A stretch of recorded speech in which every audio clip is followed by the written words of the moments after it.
बहुत समय पहले की बात है। आर्यावर्त की गोद में बसा हुआ एक समृद्ध और सुंदर राज्य था, सूर्यगढ़।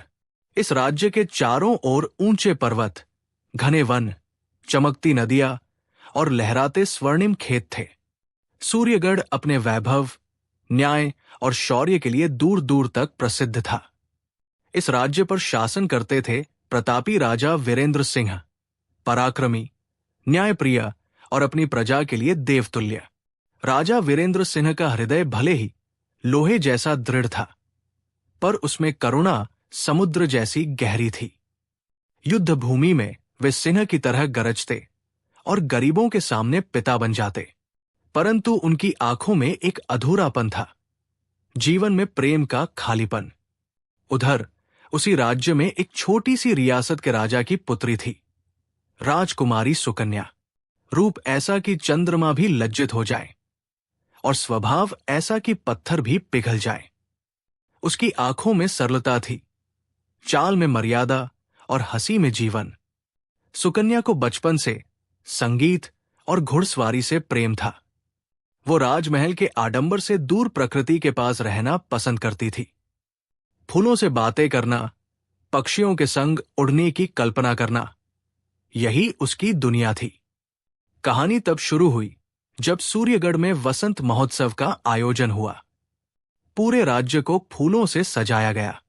नदियों में दीप बह रहे थे, गलियों में संगीत गूंज रहा था और राजमहल स्वर्ग जैसा प्रतीत हो रहा था। राजा वीरेंद्र सिंह पहली बार उस उत्सव को प्रजा के बीच जाकर देखने निकले। साधारण वस्त्र धारण कर वे भीड़ में मिल गए। उसी समय राजकुमारी सुकन्या अपनी सखियों के साथ फूल खरीद रही थी। सफेद वस्त्र, खुले बाल और आंखों में बाल सुलभ मुस्कान। तभी अचानक एक घोड़ा बेकाबू होकर भीड़ में दौड़ पड़ा। लोग चीखने लगे। सुकन्या असहाय खड़ी रह गई। तभी एक मजबूत भुजा ने उसे खींचकर अपनी ओर कर लिया। घोड़ा हवा में उड़ता हुआ उनके पास से निकल गया। सुकन्या ने जब आंखें खोली तो सामने एक अजनबी युवक खड़ा था, तेजस्वी, गंभीर और आंखों में अजीब सी गहराई। आप ठीक है? युवक ने पूछा। सुकन्या पहली बार किसी अनजान युवक को इस तरह देखकर भी घबराई नहीं। वो बस देखती रह गई। मैं ठीक हूं, उसने धीमे से कहा। दोनों के बीच कुछ पल का मौन था, पर उस मौन में जैसे कोई कहानी जन्म ले रही थी। आप कौन हैं? सुकन्या ने पूछा। एक साधारण यात्री, राजा मुस्कुराए। सुकन्या भी मुस्कुरा दी। और मैं एक साधारण लड़की। वो क्षण दोनों के हृदय में कुछ ऐसा लिख गया जिसे समय भी मिटा नहीं सकता था। उस दिन के बाद वे रोज उसी फूलों वाली गली में मिलने लगे। राजा अपने राजसी जीवन से भागकर वहां आते और सुकन्या अपने राजकुमारी होने का बोझ भूलकर वहां पहुंचती। बिना नाम, बिना पहचान, बिना पद, सिर्फ दो इंसान। धीरे धीरे बातें गहरी होने लगी। दुख, सपने, इच्छाएं सब साझा होने लगी। एक दिन सुकन्या ने पूछा, अगर कभी हम बिछड़ गए तो? राजा की आंखों में पहली बार भय दिखा। तो शायद ये दुनिया ही मुझे अजनबी लगने लगे।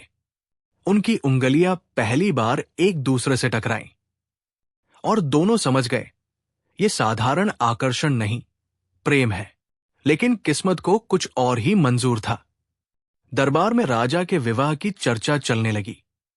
पड़ोसी राज्य की राजकुमारी से संधि के लिए विवाह तय किया जा रहा था। उधर सुकन्या के पिता भी उसका विवाह किसी शक्तिशाली राजा से करने का विचार करने लगे। दोनों अनजान थे कि वे एक दूसरे के कितने पास और कितने दूर हैं। एक दिन उनके मिलने की जगह पर राजा नहीं आया। सुकन्या घंटों इंतजार करती रही। सूरज ढल गया, दीप जले, पर वो नहीं आया। उधर राजा अपने कक्ष में बैठा तड़प रहा था। उससे आज पहली बार सच और प्रेम में से किसी एक को चुनना था। अगर मैं उसे सच बता दूं, तो क्या वो मुझे स्वीकार करेगी? राजा बार बार खुद से पूछता रहा। रात भर वो सो नहीं सका। अगले दिन जब वो पहुंचा तो सुकन्या की आंखों में आंसू थे। आप कभी बिना बताए नहीं जाते, उसने कहा। राजा ने कांपती आवाज में कहा, क्योंकि मैं वो नहीं हूं जो तुम समझती हो। और यहीं से उनकी प्रेम कहानी अग्नि परीक्षा में प्रवेश करने वाली थी। ये प्रेम अब सिर्फ दो दिलों की कहानी नहीं रहने वाला था। ये राज्य, सम्मान, युद्ध और बलिदान की गाथा बनने जा रहा था। सच्चे प्रेम की परीक्षा शुरू हो चुकी थी।